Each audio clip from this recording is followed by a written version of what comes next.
episode 10. Episode 10. We Episode 10. made it to 10. Woo, Double yay. digits. I'm excited. Double digits, yeah.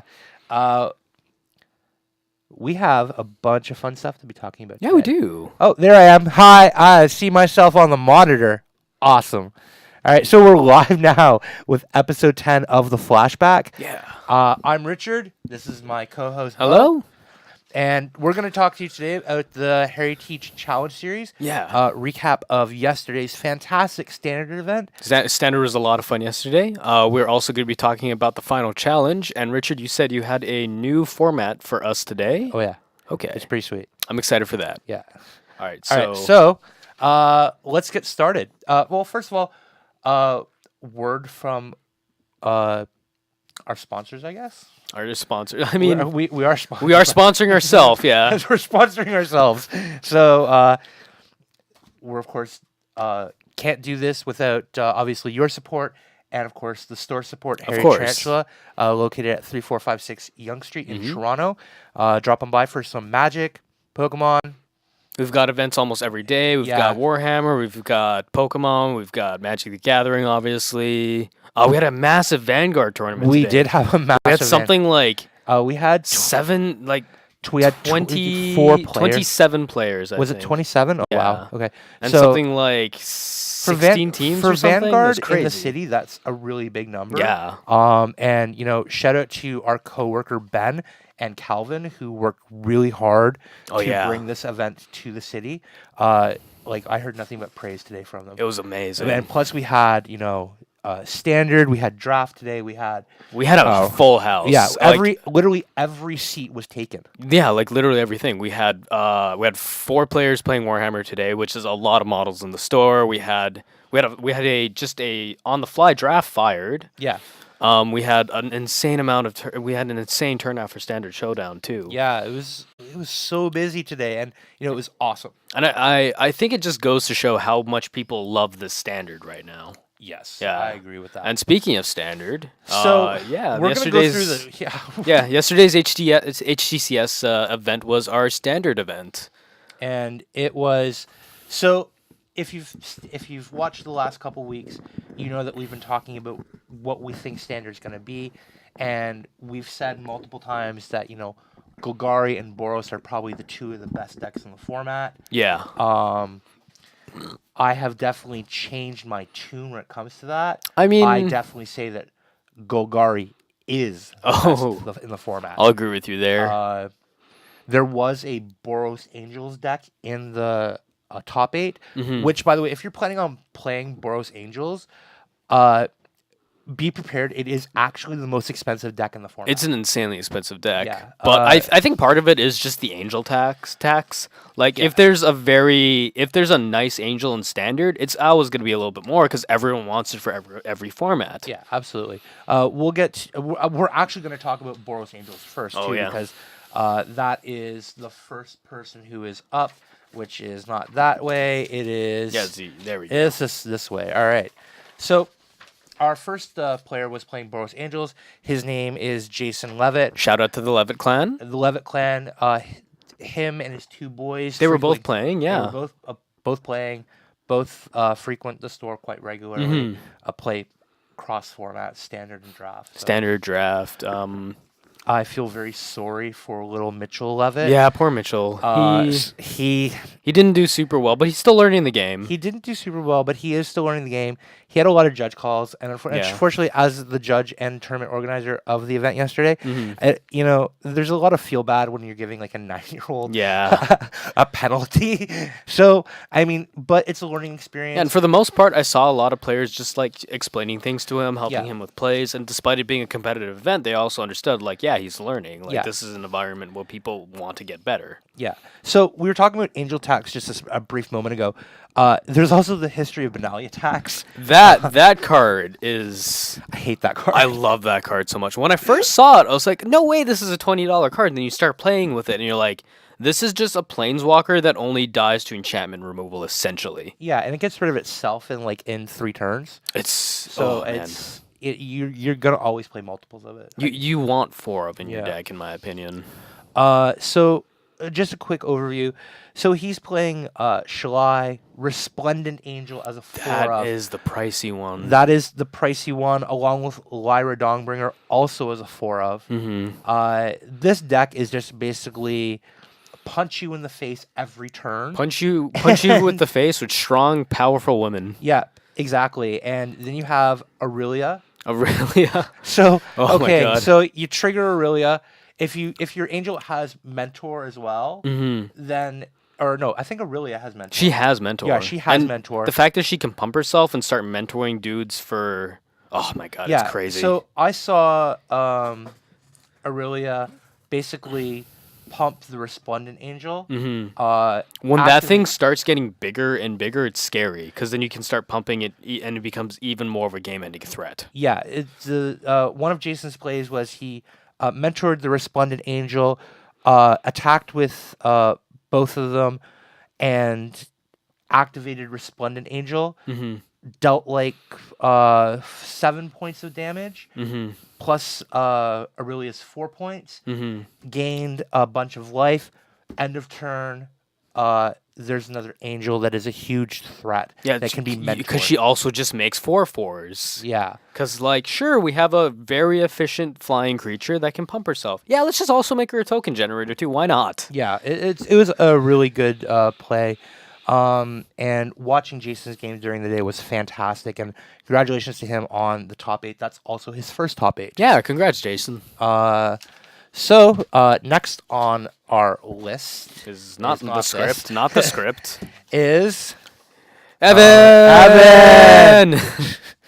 That's what I wrote down on the script. Yeah. So this is the time frame tonight, and Evan's on here, as he should be. Yes. So I'm gonna say something, and I said it to them yesterday. So there is a rivalry within our community. A friendly rivalry. A friendly rivalry.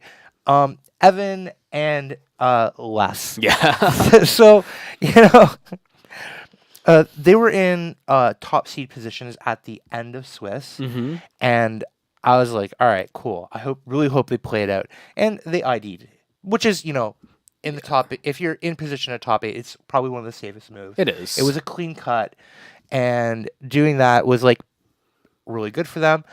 It was very disappointing for me because I wanted to see this battle. I wanted to see these two. Because it's going to be entertaining. Oh yeah, and the way that they talk to each other while they play Magic, that's a fun aspect of these rivalries. The banter that they have is and it's like friendly rivalry or not, it was a fantastic thing. And not to mention they're two of the best players in the store. Yeah, like we have some fantastic players in the store, and I just want to say, Evan, I watched a lot of your matches. I got called many times over to your table as well. And so I watched the match that he lost. You did. I did not get a chance to watch that. He was playing against Sean, and Sean was on the best deck in the format. Even though Sean missed 2 triggers, he was able to circumvent a lot of Evan's removal and just basically swing. And there was also a one point in time where Evan did not hit his land before drop. we get too far, let's explain what Evan's on. Oh, Evan's on blue-white control. He's on American control. He's on American Jeskai control. Jeskai, yes. Yes. I love and hate this deck. I love it because it's very interactive, but also it is just a beast. It's oppressive. Yeah, it and is when so you have oppressive. a standard format with an oppressive control deck, that deck is going to be one of the top. Yeah, it is a very oppressive deck. Like the Ral and Teferi, just them comboing off with Oh my god, the planeswalkers in this format are insanely They are. powerful. I remember back in the day when we thought oh, Jace the Mind Sculptor, you can't get better than that. Now we have Teferi showing up sup guys. I mean, I think Jace is just a teeny tiny better than Teferi, but they're so close. I would personally argue for Teferi. Like, don't get me wrong. Like, I love Jace. He's my boy. But, like, when I see somebody drop a Teferi against me in Modern, I know this is not going to be a fun time. No, it's a Teferi in Modern and Standard is oppressive. Yeah. Like, you really have to have... There's a reason why he's the most expensive Planeswalker right now, because he's playable in both Modern and Standard. Yeah. I mean, so is Karn. So is Karn. But Karn's definitely a lot more niche. Yeah, Karn is a little bit more niche. But, things like this is just... you're playing a long game and you're playing control anyways. Yeah. So the ability to counter a bunch of spells, draw a bunch of cards to counter more stuff, to land your win conditions is what this deck does. Essentially. And you're not going...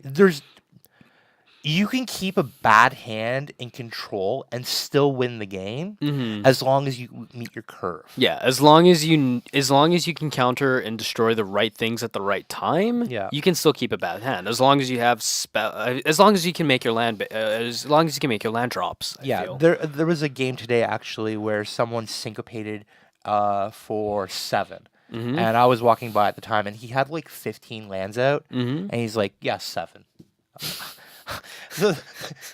His opponent was tapped out, so it's like, no, I get it too. I play Bluetron. I've done that before. It's like I'm just gonna sink a point in your thing for like 15, dude. But I have only 3 men. I know. It's just because I can, right? Before we move on, I just want to say I absolutely love Deafening Clarion. Yeah. Like, first of all, it's insanely versatile, and secondarily, a board wipe attached to a lifelink on your team is such a weird combination. Yeah, it is. And I don't get the flavor of the lifelink. Like, I understand the board wipe; it's like a sonic boom, but like, how do you gain life off of that? But moving on, I feel like we should have like a little guile pop up on the screen right now and just be like, Sonic Boom. Sonic Boom. Great game. Oh, yeah. Next up, of course, we have Mike Shutov. I actually don't remember what Mike was playing. Unfortunately did not get to see Mike on stream at all. I was running the live stream yesterday, so I got to see a lot of fun matches. And Mike, unfortunately, decided to split his one feature match. Yeah, he's playing White Weenies. Oh, hell yeah. Yeah. So... Not surprising for Mike. He plays a lot of Weenie decks. Yeah, it's like, D&T and this and, like... So, this is what you would expect from a White Weenie deck. This looks like a Wesco design deck. Yeah. And just on the fact that, like, you're playing a bunch of cheap dudes, you're playing History of Benalia to drop just, like, get early threats out. And that bonus that History of Benalia does is fantastic. He's also playing 3 Conclave Tribunals and 2 Ajani's. I think Conclave Tribunal is super powerful just because of the Convoke. And because you have token generation, like, it becomes trivial sometimes. Exactly. I mean, like, if you have a bunch of tokens that you've generated for the turn. Yeah. And, it's like, oh no, I won't have my 1/1 lifelinker to block. But who cares? Who cares? I just dealt with your biggest threat. Because if I remember correctly, it does deal with any permanent. I believe so. Oh, we'd have to pull that up. Yeah, let me do that. Or let me just do that here quickly. Yeah. But for the most part, I mean, like, Mike just really loves the White Weenie decks, and I think I've seen him play more white decks than anything else. And Conclave does what exactly? So it is non-land permanent. So yeah, I can hit anything. All right. So I mean, you don't hit a land, but there's not really any lands you maybe want to hit. Not really. Stone Rain is not exactly what you super need in this format. No. Speaking of Stone Rain, we have a fun story about that later in the show. Yes. But yeah, being able to poor Christoph. But being able to deal with Planeswalkers, I think, is very important for this format because you see Teferi and you see Ral in a lot of the top decks. Yeah. And I remember when I first saw Ral, I was like, oh, what is he gonna do? He gets you 1 card. Yeah. That 1 card, the fact that you have the ability to look at 2 cards is insane. And being able to just nuke some random creature out of nowhere is hilarious. Yeah. I mean, like, the synergy in this new standard format has I think, actually blown the other standard formats out of the water in the past 2 years. I'd agree. Like people who played in like Kaladesh, Aether Revolt before we had all the bannings, those were synergistic decks. Yeah. But they were synergy because they were like, non-interactive. Yeah. This format seems like very synergy It is and interactive. It is super interactive because like it's either a lot of board presence that is going to see each other in combat, or it's a lot of instances of sorceries that deal directly with the board. Yeah. And that's what's fun about it. All right, so speaking of dealing with the board and something that's fun and everything like that, we have Josh Kim. Josh Kim, The Imperial Recruiter. Yes, Josh was on last week's episode, and he was talking about GP Montreal, but he mentioned that he was going to come play the standard event, and he decided to play my favorite deck for the format, which I think this is the proper name for it. Is it stuff? Is it stuff? Because it's stuff and is it? It is very true. So he's playing Electromancer, Enigma Drake, Arc-like Phoenix, and Crackling Drake. Crackling Drake and Enigma Drake are definitely the heavy hitters for the deck. Yeah. But after I've started seeing Arc-like Phoenix and the stuff you can do with it, with cards like Tormenting Voice and Chart of Course, being able to discard it and just immediately get it back by just casting 2 ops is crazy. Especially if you have all 4 in your bin, and all of a sudden like, oh, here's just a random 12 power I have now. Yeah, exactly. Like, I think... I know when I'm playing against this style of deck, if I don't answer an Enigma Drake or a Crackling Drake the second it lands, then I'm pretty sure I lose the game. Well, with Enigma Drake, you can deal with it as it's landing. Crackling Drake, you want to deal with it on the stack. Yeah. Because you do not want to give this deck that tempo advantage of that card. Exactly. Because I've seen stuff where, like, turn 8, I'm going to cast an Enigma Drake, draw my card. Oh, look at another Enigma Drake. Yeah. You're like, oh, there's my land drop for the turn opt. Yeah. It's quite, I would honestly say this is probably one of the more creature oppressive decks that I've seen. Which is surprising because it's an Izzet, and I love it. What makes it oppressive, though, is, like, it isn't the Goblin Electromancer. I personally think it's Niv Mizzet, which I don't think he even sees main board play. No, he doesn't. He's a sideboard card. But it really is the fact that you have Enigma, Arc-like, and Crackling Drake all coming down, and they all have flying or they're evasion. all insane flying threats. Exactly, they're all insane. And I would have to say, like, a lot of the big threats to standard are flyers. Yeah, there's a lot of flyers. I do want to say one thing before we move on. Sure. When a Niv Mizzet drops, he is one of the most oppressive, scary creatures to deal with. Because if you try to do anything, they're getting card advantage. Thanks. So no matter what you do, they're getting card advantage. Yeah, we're one of our tech just told us we have to look at the camera more. Hey, thanks. So yeah, there's tons of card advantage in the deck, and there is a lot of physical damage in the deck too. Yeah. And I don't think if you have a poor draw against this deck, you're not there's very little chance of you really even on a good draw. If they drop their Niv Mizzet and they're playing on curve, it's gonna be a grind. Yeah, Wizards should bring back Mana Leak. I'm just saying. All right, so we're now into the top 4. Top 4, and so we're Duncan McGregor is... Man, this dude was on stream a lot, and I gotta say, Duncan, you have some clean play. Yeah. Like... He communicates very well with his opponent. He plays tight, and... He announces his life total changes, and as the guy doing that for the stream, thank you. So he is playing... He's playing American Control, and I got to see... it is a different version than what Evans is. I saw a lot of this because he made it onto stream a lot, and there were a lot of games where like he wasn't doing a lot early game, and he was like dropping down to like really low life totals, and I've seen him turn around a game where he dropped down to 1 life, and he was just like, oh, there's everything I need: Deafening Clarion. Deal with your board, drop a threat, Deafening Clarion when she swings to gain back some life, start dealing with your creatures as you're trying to recover. Yeah, for sure. It was like, I watched a couple of Duncan's games as well, and at one point it was like, I'm just gonna pitch a bunch of stuff, draw a bunch of cards.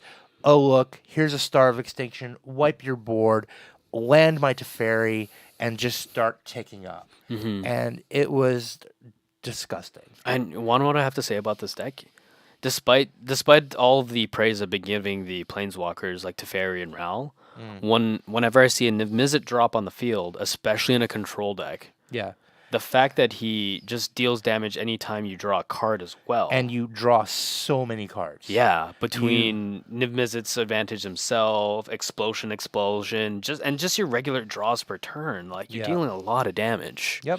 4 Chemister's Insights as well, so there's 8 draw spells. I really like Chemister's Insight. Like when I first saw it, I was like, sure you can flash it back, but I think for its mana cost, it's not super worth it for just 2 cards. But then after once you see it, it's like, wow, that's actually really good. So Duncan made it into the top 4. Yes. And this was a fantastic deck. Watching him play was definitely a pleasure, and I look forward to seeing him in the final challenge. I'm excited too. I think he does qualify with his top 8, but I'm not 100% I have these sure. standings here actually. Okay. Well, we'll get to that. We'll get to that in a moment. So now we're in the top 3. Whew. Let me tell you what the top 3 is. Whew. I hope you like swamps and forests, everybody. Yeah, it's all Golgari. All right, so it is some grindy stuff. Les Walderman played 3 Carnage Tyrants in his list. He had some bad draws in one of his matchups, which is why he was in 3rd place. First of all, I have to say, Les, you have some gorgeous handwriting. He does. I compliment him all the time on his handwriting. It's really nice. It's legible, and he does the math and everything for it. So when we're doing like deck checks and everything, super easy. It's all out there, and it's separated. It's great. He deserves this. He deserves this top 8 just on his handwriting. Of course. So I do want to say a few things about this deck. First of all, I do like Karn as a choice in this deck. Sure, you're not playing any artifacts, so his alt is useless. Yeah. But just taking him up and getting that 1 card is surprisingly advantageous at times, because he also has the threat of just being a planeswalker that's there. No one wants to have a planeswalker sit there. Yeah, he's pumping out dudes too. Yeah. So each one of those dudes is going to get bigger when another one comes out. Yeah. So your 1/1 is now a 2/2, yeah, and the other one's a 2/2, and then they become 3/3s. It gets out of hand really fast. It does. If you don't deal with it. Vivian Reed. Now, when I first read this card, I was like, sure? I was like, I didn't see the point of it. I saw the power of it, in maybe a future format. Yeah. But not in when it was released. But then we saw the power of it in a future format. Which you do. And we see her really kind of taking over games. Yeah. Same with Vraska's Relic Seeker.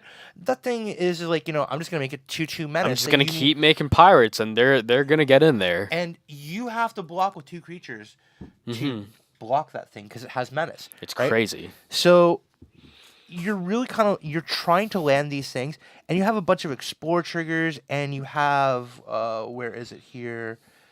Fine Broker. Fine Broker. The card advantages you get from Fine Broker is that card is gross. Insane. Yeah. It is unfair at times. Yeah.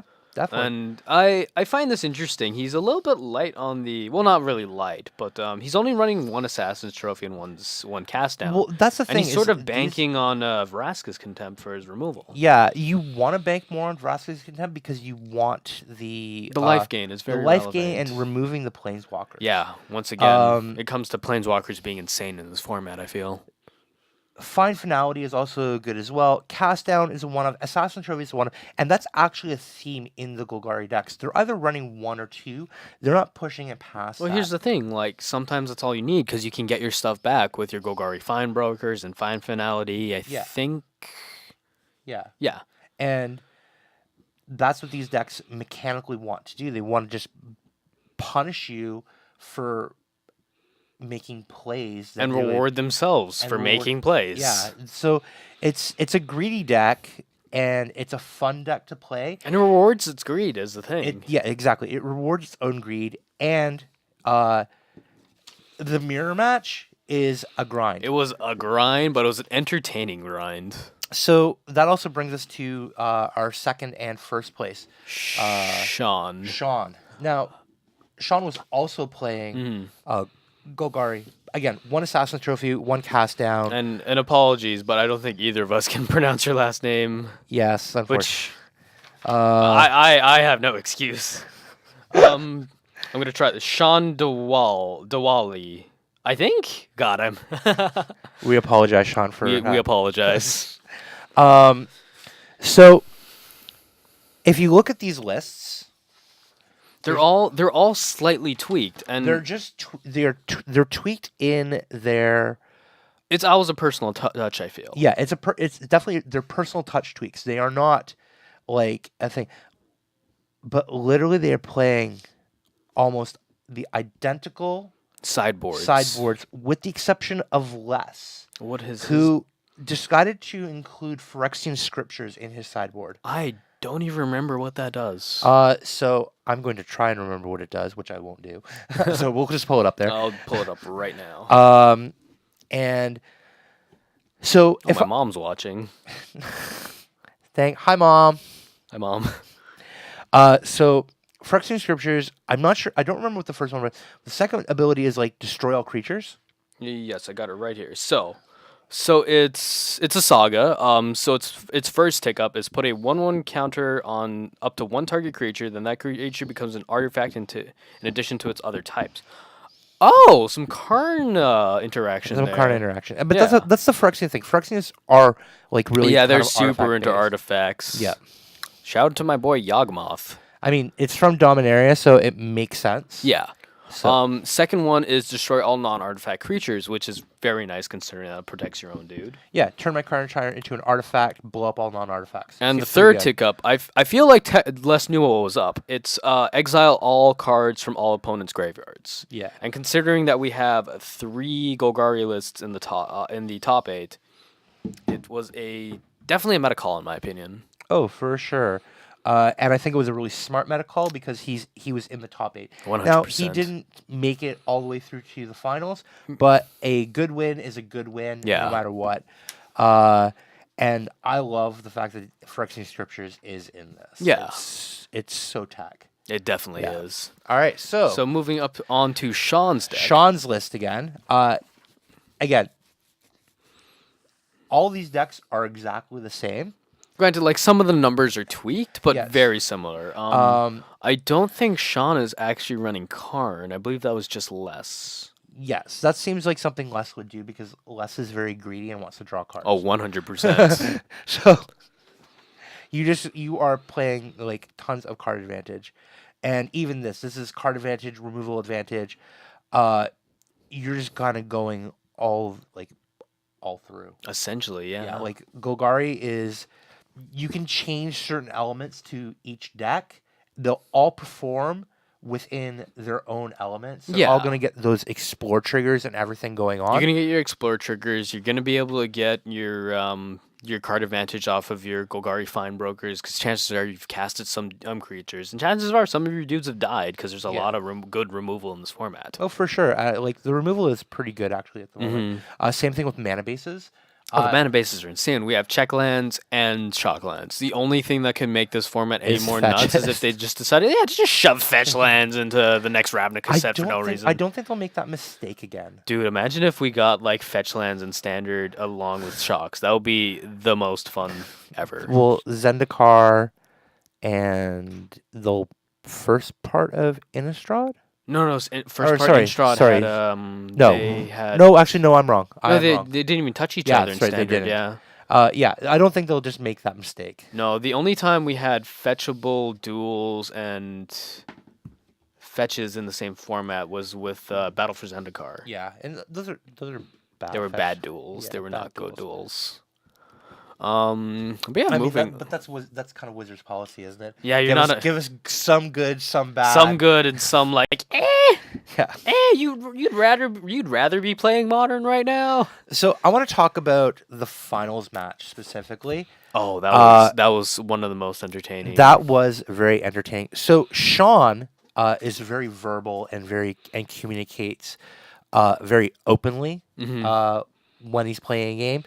He also kind of tries to read his opponent, and But his he does it opponent's out hand, loud. and he does it out loud. Oh and my it's God. so entertaining to watch. I remember Les was or not Les, it was Evan was freaking out. I was like, how do you know what is in my hand?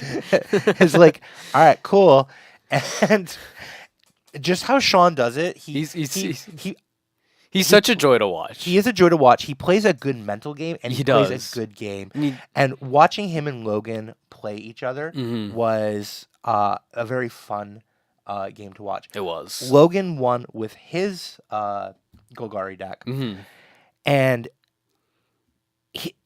Sean's mental game and that didn't get to Logan. Logan was very cool. He was very stoic. He was very stoic in that. He cracked a smile a couple times. He did. But for the most part, when he landed that Karn after his Carnage Tyrant was removed, and he flipped over another Carnage Tyrant and I think a land. That was. And it I was remember I was watching everyone's faces and everyone just like yeah, because he'd already hit Sean with the Carnage Tyrant, and Sean's only choice was to basically play Eldest Reborn, which I think he did. He did, yeah. And then it goes off. It really doesn't matter. Karn's down on the field. He flips it. He waits a turn because he's at 18 life at that point. I believe so, yeah. And all of a sudden he's just like, play another Carnage Tyrant.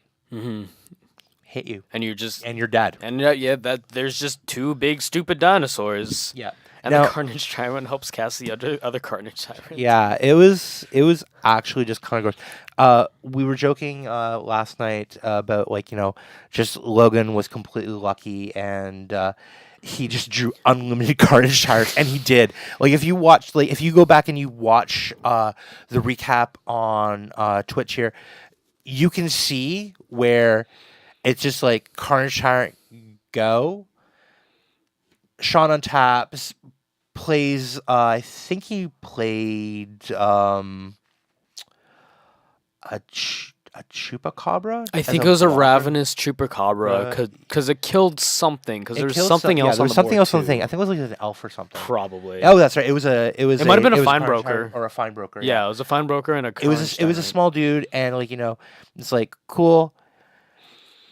He has to take the hit in order for his Chupacabra to take another beating. But after the board was wiped in that, and that Karn really just saved the day, I guess. Because I remember he ticked it up, and it was Carnage Tyrant and some exploring thing. It might have been a Merfolk Branchwalker, I think. Yeah, and it was just like, all right, cool.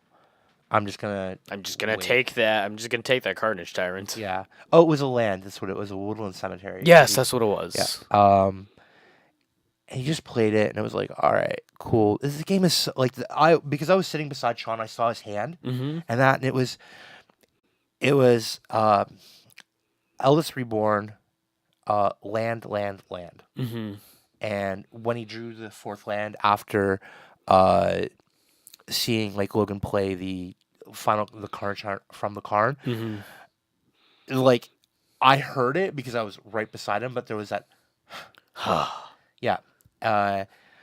But they played a fantastic game. You should go rewatch the game. It was a very entertaining match, and honestly, but it wasn't our most entertaining match. Oh yeah. Well, first, let me just toot my horn about the games yesterday. Then we'll get on to the fun part. But honestly, yesterday's games were some of the most fun standard matches I've watched in a long time. Yeah. Because I remember I haven't been watching standard coverage since back during RTR block. Yeah, I mean, I'll be honest, I've avoided watching a lot of standard coverage regularly. Because just for the most part, standard's not super entertaining unless if there's a Ravnica set in standard, then it's the best stuff ever. Best stuff ever, right? Before we move on, though, I just want to take a look at Logan's deck for 1 second. So I just want to point out, where is it? Yeah, Logan was also running Karn, and personally,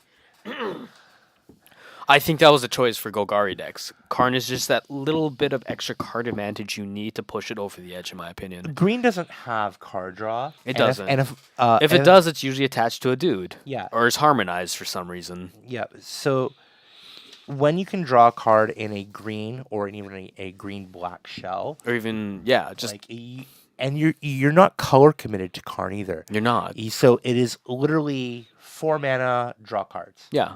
Or make some dudes. Or make some 1/1s. Or, 1/1s and 2/2s. 1/1s and 2/2s, 3/3s. Yeah. But that's Karn's power, and the fact that it's colorless puts it in a great spot. Insanely splashable. Yeah. And that's the strong thing about a Planeswalker is the more decks it can go into, the more versatile it's going to be. For sure. All right, so Logan's now invited to the final challenge. Yeah. And speaking of the final challenge, we have the brackets for that. We have some of the brackets. Now, there's still a few weeks away, but here are the qualified players. Yeah. We have Evan. We have Mike Shutov. Mm-hmm. We have Yaval. Where is Yaval? Yaval is upstairs, I think. Okay, Yaval's upstairs. All right. Andrew Gordon, Paulo, Jacob Britcher, Sean Ang, Jeff Fernandez, Josh Kim, Wilkin, Bruce, Jay Riley, who I believe was in the top 8. Yeah, he was in the top 8 at a Legacy Champions. It was Eternal Weekend hosted by Card Titan. Card I Titan, think they're called. Yes, Yeah. Card Titan. The ones that we held 5 Eternal Weekend trials for. Shout out to Card Titan. Shout out to Card Titan. Now, I do not know how to pronounce this last name, so I'm just going to try. Jeff Swallock. I think it's Swallock. Yeah, I think Swallock? he's said as Swallock before. Simon Tabello, Edward Chatwood, Logan Grobager,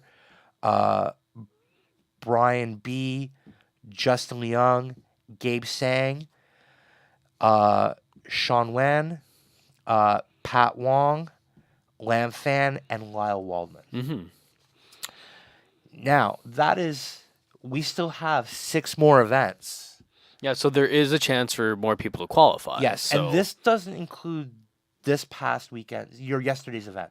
It does not. So it does not. Logan is also he's so already Logan. On there. Yeah, he's already qualified. Logan is fighting for buys right now. That's true. So if Logan, with his point total, moves up the scale, you can. If you're in the top seed, you get 2 buys into the final challenge. Yeah, and right now I believe Evan has the top seat. Yes. So if Logan can push Evan out for 2 buys, The 2 buys is insane. the 2 buys is insane. The other remaining 9 players beneath first seed also get a buy. For me, obviously, because they've had the most wins, most top 8s, of course. And with the final challenge being a multi-format event, then those buys are really important. If maybe one of those formats isn't a format that you're not exactly strong at, yeah, you're gonna want that buy. There's a couple. I have a question about the buys. Do the buys? Do you get 2? Let's say Evan. Does he get his 2 buys for each event, or does he get to choose when to use them? No. So what happens is the first 2 buys are done in the first part of the day. Okay, so the draft event is first, I think, right? We're not sure. Okay. So Stay tuned for that. Yes, we actually do not know what the format is yet. Really? Yes, that is being announced very shortly. Okay. So. Oh, right, it's the Pro Tour that was draft I was thinking of. But there's a few players on the invite list so far that do not have experience in some formats like draft, where we have a limited master. Yeah, in the form of Joshua Kim. Joshua Kim and Gabe Sang are both really insane at limited. At limited. So, and I think Sean is on here as well. I believe he's there as well, yeah. Yes, and Sean is on there. Again, another powerful limited player. So, you have these players who are experiencing multi-format events, but they're not necessarily thing. So, having your buys in maybe the format that you're not the most experienced in still will seal you away some type of victory. Yeah, because just being able to get those 2 extra points might be able to push you into over the top for that particular event. Yeah. And speaking of formats, Oh, okay. So we had a big announcement come out from Eternal Weekend. So do we want to talk about the new format first, or do we want to talk about a little bit of our Star is Born moment? Oh, yes. So, you know what? I think let's talk about the format first. Okay, okay. Let's save that for the end. We'll save that for the end. So I remember I came in this morning and you said, "Bo, they announced a new format," and I was like, "What?" So I'll let you take it away from here. All right. So, if you have been watching Eternal Weekend at all, if you're familiar, there's a format called Old School, which is 93, 94.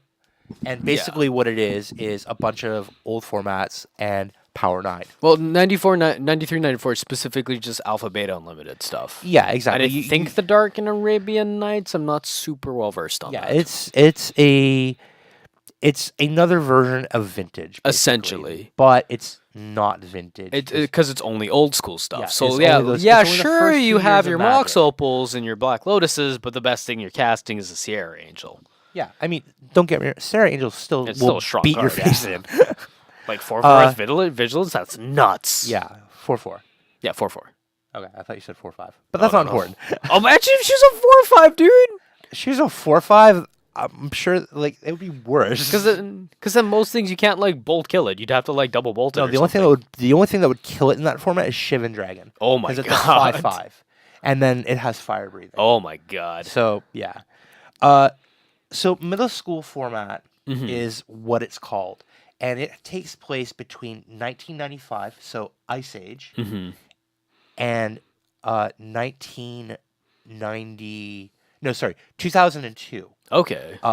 Which is Scourge. Okay, so you have essentially a lot of old school border stuff. You have mostly old school border stuff. Yeah. It also takes in like 7th edition, but it starts at 4th edition and goes to like 7th. Basically. Okay. So essentially right before the modern border. Yes. Okay. And the great part I found about the format is like you get to do some pretty bonkers stuff, like Illusion Donate. Oh yeah. Yeah, that's a legit combo. That is just straight up a combo. Yeah, I remember you mentioning it also uses the old school rules. Yes, it does use it uses a bunch of rules that players who are new to the game or have played after M10 are not necessarily familiar with. Yeah, so I remember you mentioning stuff like damage on the stack and mana burn.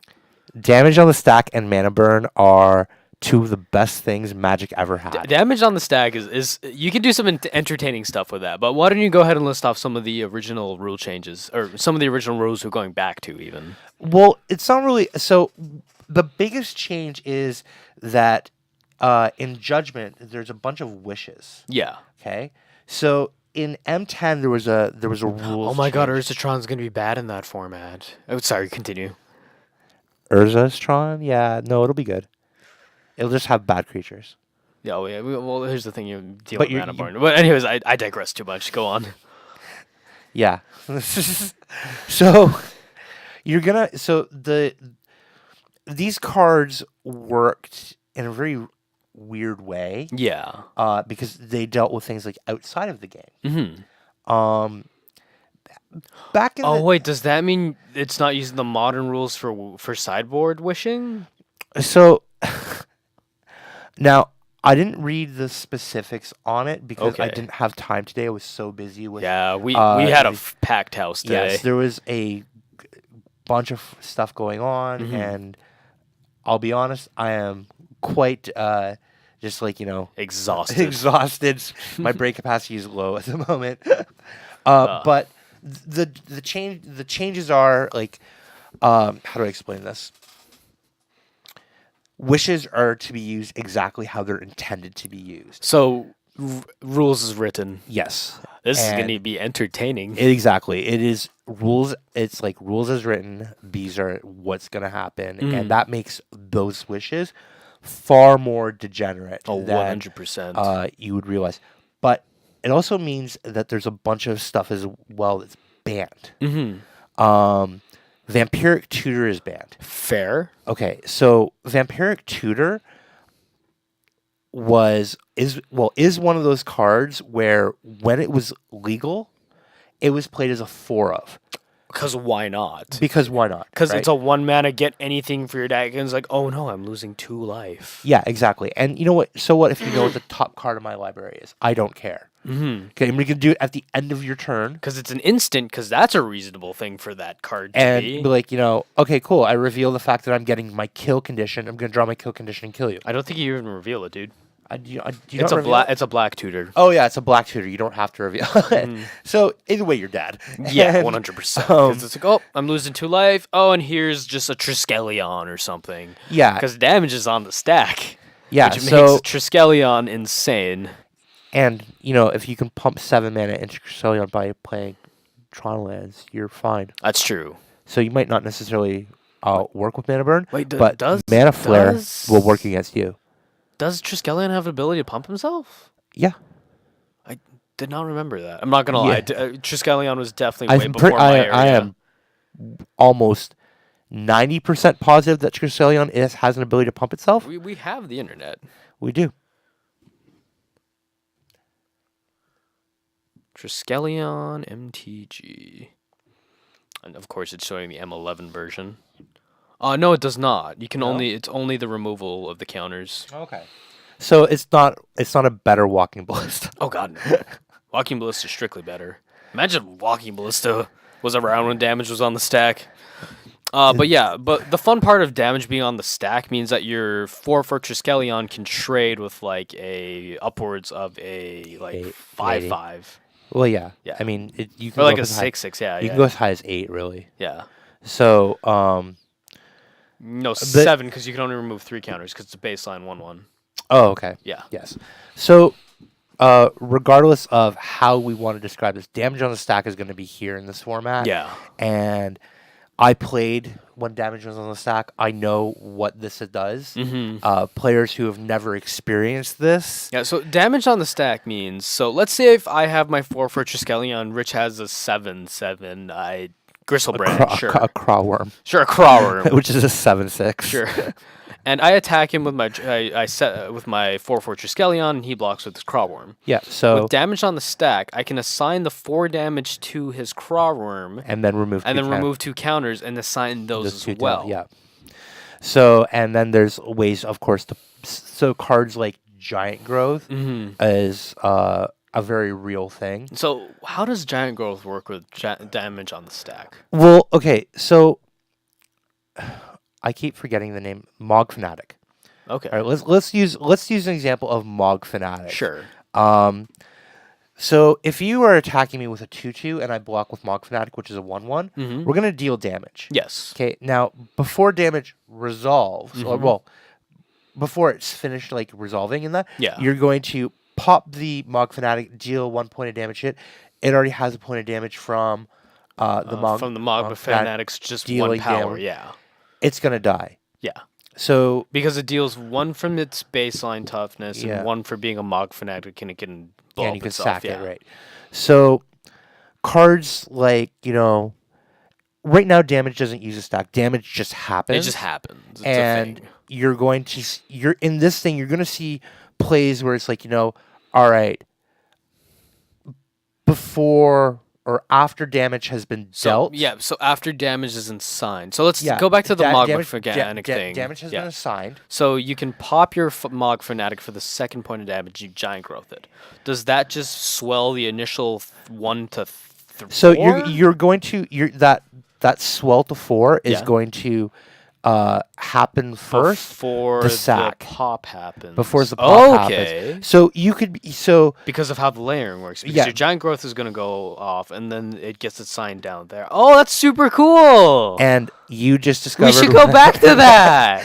So that's insane. I want to play this. It's also one of the most confusing aspects of the game, which is why it was removed after years. But it's so cool. Yeah.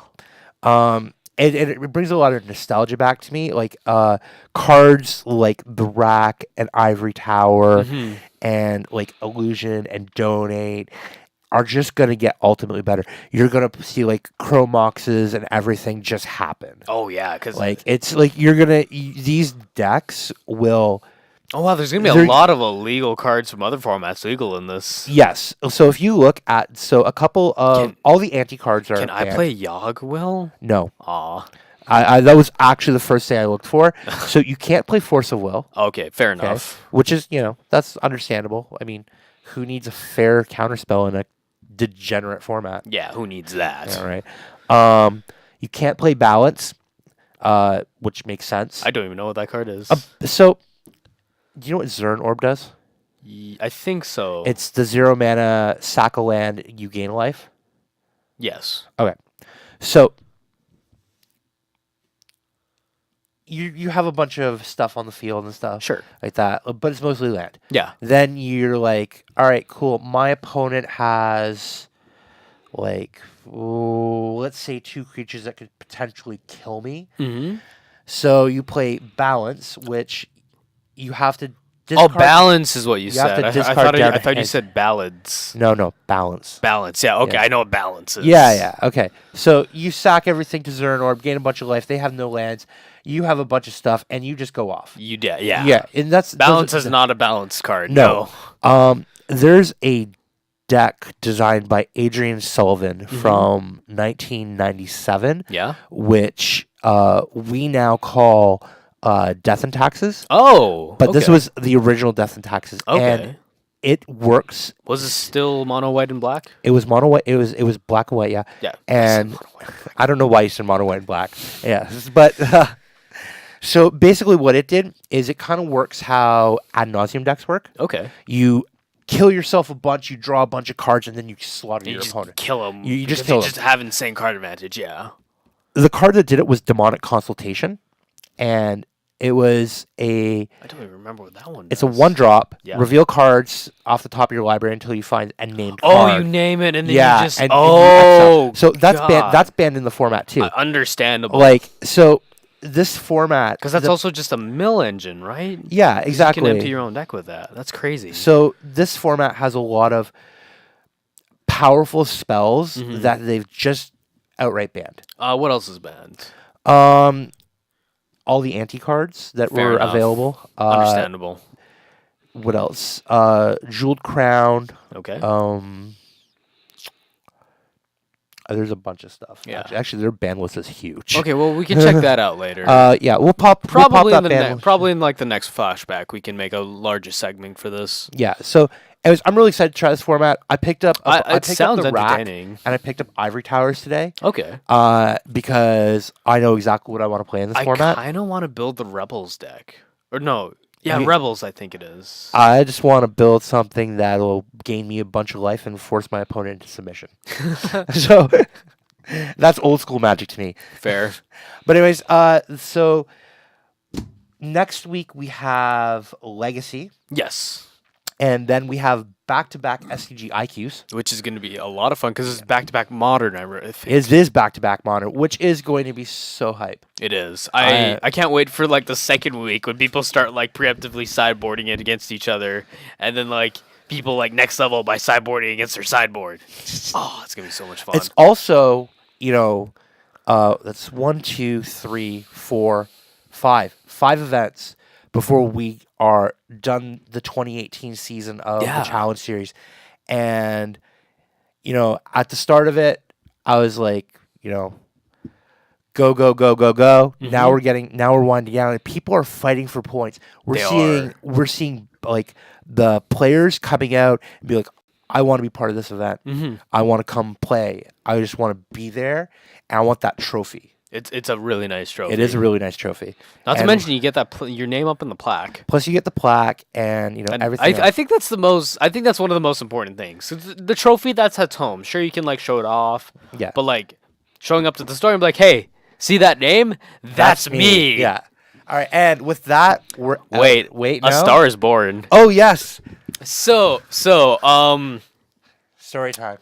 So yesterday during the live stream, Christoph was playing. He's one of our regulars. He's such a sweetheart. Yes. He will just bring you food sometimes. It's great. But he was playing, I believe, American or Jeskai Control, and he had a super oppressive board state, and he was facing somebody. I can't remember who it was. And they were stuck on 2 lands for the entire game. And we're like, all right, so I have a bunch of cards in hand. I have a Teferi on field. You finally drew your Temple Guard, and you casted that Selesnya card with the options. You can either make it like a 4/4. Yeah, the Knight of Autumn, I think. Yes. And Kristoff was just super ahead, and he was like, all right, you finally drew your 3rd land. I'm just going to cast Starve Extinction, kill your dude, and Stone Rain your land. And he forgot that it also dealt 20 damage to Planeswalkers. His Teferi was on 7. His Teferi was on 7, was about to ult. Because he also just had, I think a cast down or something else in his hand to deal with the... Deal with the Night of Autumn. And he was just sitting there, and I remember leaning in, and I was like, wait a second. And Duncan looked up to me, and he looked at his card, and he was like, oh no. I forgot that it deals damage to Planeswalkers as well, and he lost from there. And I'm not gonna lie, I'm sorry, Kristoff, but I think that might have cost you the top 8 because you were playing really well. But check out the highlight reel for yesterday's HTCS. There's some entertaining stuff. There is, and we're going to be back next week. Yeah, we're going to be back next week with some legacy coverage. Also, it's great is just a quick off second because we still have 3 minutes left. We do. And so in this area here, which you guys cannot see, is we had a haunted house here for our grand opening and now it's been taken down. Well, mostly taken down. Yeah. There's still a bunch of stuff we have to still move in that. But that area over there will be our new studio. Yeah, it's going to be a brand new recording studio. I'm super excited for it because I can start doing more produced videos. We can start bringing you guys more live stream of Dungeons and Dragons and all sorts of stuff. Feature match area. The feature match area will be downstairs in a studio where, we're going to have a controlled environment. We can have people mic'd up and everything. Yep. I feel like the one thing we're losing is people's ability to just gather around the feature match area and watch. I mean, that's But on true. the bright side, it means we can start showing the feature match area up on the TV without people being like, TVs. Oh, yeah, we have on more. The TVs, we have TVs. We have more going up, I think, this week. Oh, awesome! So yeah, but that means we can start showing the feature match on the TV without the other person being able to look around and be like, "Oh, they have a Thoughtseize." Yeah, right. I'm a cast this now. Yeah, and there's a reason why we've not been showing our own live streams. That's true. So I'm really hyped for that. I know hyped. We're all really excited to get this project finalized here and everything, and we hope to bring you more top quality games and everything like that. Yeah. So please follow us right now. Yeah, follow us on Twitch. Check out our YouTube channel. Check out our Facebook page. Exactly. We're close to affiliate. I think we're still at the 37 mark still. We're actually, when I last looked, we were 22 people away from affiliate status. Oh man, we're really close. We're really close. So if you haven't followed us yet on Twitch and you want to see, more of myself, more of Bo, more games happening, more of all sorts of stuff. We stream every day almost. Pretty much almost every day. We have a live stream going on for every major event. Every Saturday at 1:00, you're gonna see a major event unless it's an off week for us. But even then, we'll stream something. Yeah, we'll try to get something up for you. So thanks for watching today's episode. Be sure to check out our other live streams. Richard, you have your Deadlands game coming up soon, right? Yes, I actually have my cast of characters upstairs prepping. We're in pre-production at the moment, so I'm really excited about that. Are we doing a live stream for that tonight as well? Or no? No. Okay. No. Richard's going to get some food and go to bed. Okay, that sounds like a plan. Yeah. All right. Thank you, everybody, for checking us out. We are the Flashback, hosted by the Hairy Tarantula at 3456 Yonge Street. Peace. Peace. I wonder if the hotkey works. Hotkey.